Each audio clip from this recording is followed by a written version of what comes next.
Something different, something different is something new. Take 2. Welcome. We are the Ministry of the Real Truth, and as we always stress, in our videos we strive to bring you the real truth, the whole truth, and nothing but that truth, without the need to resort to hype or huff or fluff. We have a business policy in place. Honesty is our best policy, and we also strive to stand by that. And we also believe in old time chivalry, and that a man's word is a man's word and it should be honoured. So in turn, people will look at him and say, well, or her, and say, wow, that's an honourable person, because they stand by their word. They state something and they live it, right? They honour their word. Today, something different, something new, for we have received a lot of comments from the other 2 major religions, well, the 3 major religions, Christianity, Judaism and Islam, from followers, adherents or members of those major religions, not so much Islam, and also atheists and those we consider trolls. They have thrown at us subtle, often sarcastic, destructive criticisms, sarcasms, negatives, and many other comments like, Jesus Christ is not God, he never existed, you're dreaming, he's not the Messiah, just another hick non-union carpenter, and other nasty retorts on the verge of blasphemy. It continues, and we've had enough, so we are going to go back through our playlist to again show them the established facts, evidences, proofs, etc. that we have come across with through our own personal research. We've been doing this since 2017. That will expose their fabrications, assumptions, lies, etc. they tried to use against us, would bring to us, and to force us to run with their claims, their boasts, their dictates, etc. And when we didn't, they got all upset and nasty, etc., etc. For we want our brothers and sisters in Christ who place their faith, trust, hope in God and His Son, who is God, and not be trodden down underfoot by these types, and be shaken from their foundation, their rock, who is Jesus the Messiah. So, in response to all of that, we are going back online.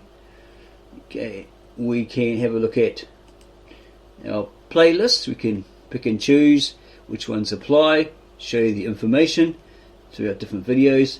But first, we'll do a brief on the Aramaic speaking translator Victor N. Alexander. This is in his younger days when he had a camera. He was doing his documentaries. Basically, an introduction. The author at the Louvre Museum in Paris, France, in 1976, and he talks about in 1996 in the city of Ceres, Central California, at the Betna Rain Center. A debate took place. It was televised on channel 23 KBSV between 7:38 p.m. and midnight.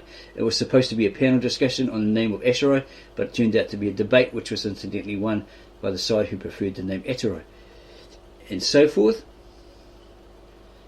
He wrote on the subject, and as people liked it, people in Betna Rain, Syria, they quite liked it.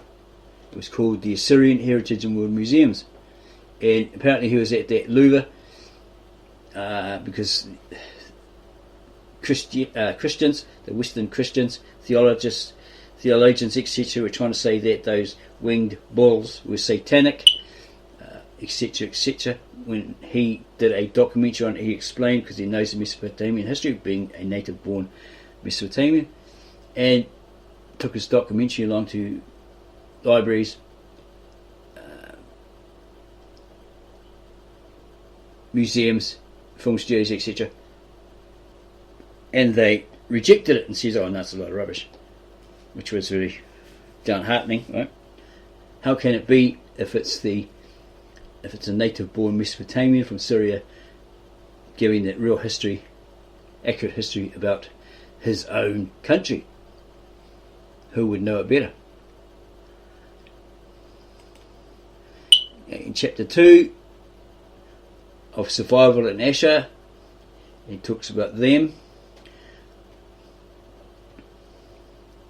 And the Ashurai people have had no country for over 2.5 millennia. Their last capital was Nineveh.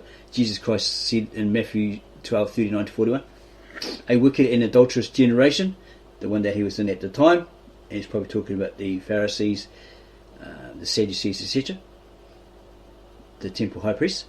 A wicked and adulterous generation asks for a miraculous sign, and probably Israel as well, but none will be given it except the sign of the prophet Jonah. For as Jonah was 3 days and 3 nights in the belly of a huge fish, it's not saying here it was a whale with a Loch Ness monster, so the Son of Man, or Jesus the Messiah, will be 3 days and 3 nights in the heart of the earth. The men of Nineveh will stand up at the judgment, okay, with this generation, the one that he was living in at the time, when they get resurrected and they face judgment, if there any judgment against them, right? And they'll condemn that generation, for they repented, or they had like true remorse, regret, etc.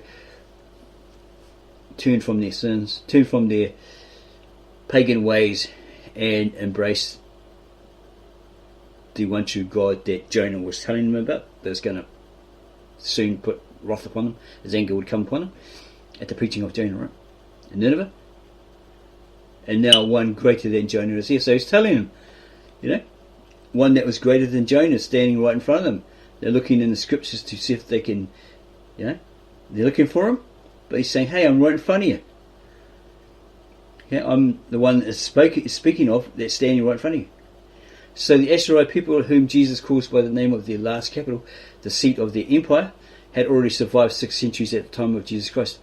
Their embrace of Christian apostleship maintained their language, heritage, and their national soul. They were getting persecuted up until that very day by these different nations, because of the debate with Cyril, or between Cyril and Nestorians, and he said that Christ was of 2 substances, of 2 natures. So the original apostolic Orthodox Church of the East got erroneously labelled Nestorians, because the Roman Catholic Church, etc., says, well, because they accept what he uttered, right? Because Cyril was really jealous.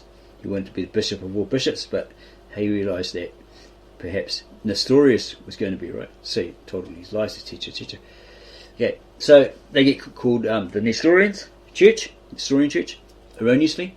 They get labelled heretics, persecuted for over 18 millennium, or 18 centuries, and up until modern day, right? Through different factions like Al-Qaeda, ISIS, etc. And there's more information here. The Ashurai people, however, stopped using their national name. Okay, so the Ashurai people, whom Jesus calls by the name of the last capital, the seat of the empire, had already survived 6 centuries at the time of Jesus Christ. The embrace of Christian apostleship maintained their language, heritage, and their national soul. The Ashurai people, however, stopped using their national name from that time onward. They called themselves Sur-Ya-Ye in their own language, or Syrians in English. However, this designation is strictly of a religious nature, absolutely not cultural or political.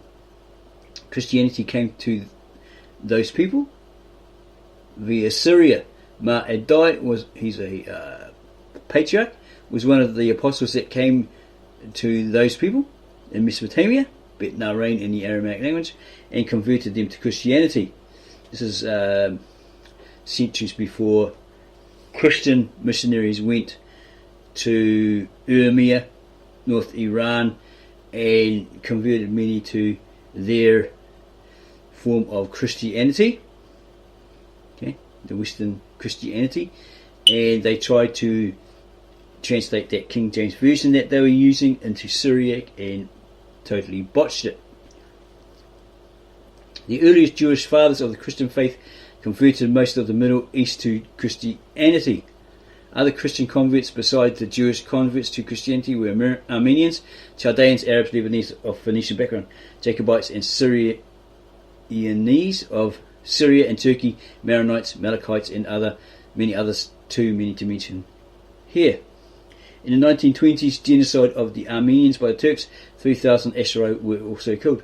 The Suryaye, who chose the name Ashurai in the early part of the 20th century, spread Christianity eastward all the way to China, and the church became the greatest church of Christendom by the 12th century BC.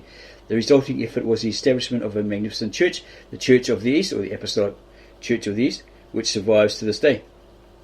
The name Ashurai, or the people of Ashur, which is based on the name of Ashur, their ancient designation for God, or title for God, name for God, and the name of their religious capital Ashur, the first city, which grew into the city-state and ultimately empire of Ashur, is the most valid name for their people, or his people, except it has not been used in 2,000 years. His people are very reluctant to use it. In fact, they are hysterical at the mere mention of it as a modern national name, now that the world has just one superpower, the US. Most of the people there seem to prefer Ashurai, even though no one apart from their own communities know them by that name. In the Middle East, the people kept a low profile by the use of the name Suryaye, which by meaning merely Christian kept them out of political contention for power. They survived by the grace of God through the use of that name.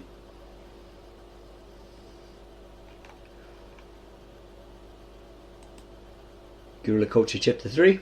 They survived then essentially by guerrilla tactics. In fact, they became a guerrilla culture. But how much longer must they remain a guerrilla culture? There is no longer any immediate danger while they are living mostly in the West. One of the most irritating aspects of discussing a nation's prerogative to camouflage itself to the point of disappearing entirely from the face of the globe is finding its location. The inherent threat of revealing its guerrillas headquarters or hiding places in the jungle is a major fear of the guerrilla leadership. Once the enemy finds a hideout, where will they hide, and what is more important, how will they maintain their leadership and hide their ignorance, bigotry, and incompetence? During the Empire days, several centuries before Christ, the way King Sargon II dealt with guerrilla opposition is very instructive. When faced by guerrilla tactics, he attacked at once without warning, and the guerrillas' worst mistake would be to try to defend themselves in mountainous territories or dead-end battlegrounds. They say that the Americans lost the Vietnam War, yet finding the Viet Cong was one of the toughest problems of the war. If you cannot even find the enemy, how does the enemy defeat you? Do you end up leaving after searching everywhere, and finally do you allow the enemy to come out of the jungle and chase your helicopters away and claim victory? As we know, Congress ultimately ordered the US Armed Forces out of Vietnam. Surely they could not go back without orders and attack the enemy that was chasing them at a safe distance. Surely they could not go back without orders and attack the enemies that was chasing them at a safe distance. If it were a movie, of course the Americans would go back and re-engage the enemy, right? Guerrilla victories must be the most frustrating sort of experience for a true soldier, yet a nation trying to recover its lost territory must fight just such a sort of battle, unless there is a better option. Christianity after the fall of Nineveh was such an option. It gave the opportunity for these people to work for a greater cause than a cause of national power or recognition. Namely, they chose the pursuits of the missionary enterprise. It would have been a handicap for the missionary church to have retained its national name. It would become an obstacle in converting other nations to Christianity. The church leaders were right, of course. The Reverend Joel E. Warder described the Church of the East as a church on fire. That's the title of his book also. It is ironic then that today the Church of the East has tacked on Assyrian to the name of the church. Of course, in his language, or in their language, it's Ashurai. It's a giant step backwards, as Dr. Benny B. Ishu pointed out a decade ago when the leaders of the church first proposed the idea. The Church of the East had a universal connotation. Jesus Christ came from the East, just as the sun shines from the East.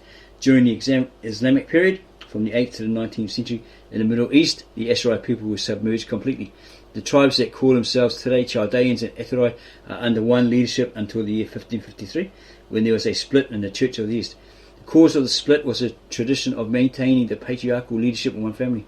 The Chaldean contingent wanted a shot at the patriarchate and won the right to hold elections, placing their revered monk John Sulaka into the patriarchal seat. Sulaka was murdered by the Ottoman Turks while a prisoner in their jail awaiting trial. The instigators may have been the old patriarchal family. Thereafter, 3 patriarchs took leadership of different factions and began a 3-way division in the Church of the East. It is claimed by present Church of East leaders that the problem was created when John Sulaka went to Rome and sought papal alliance.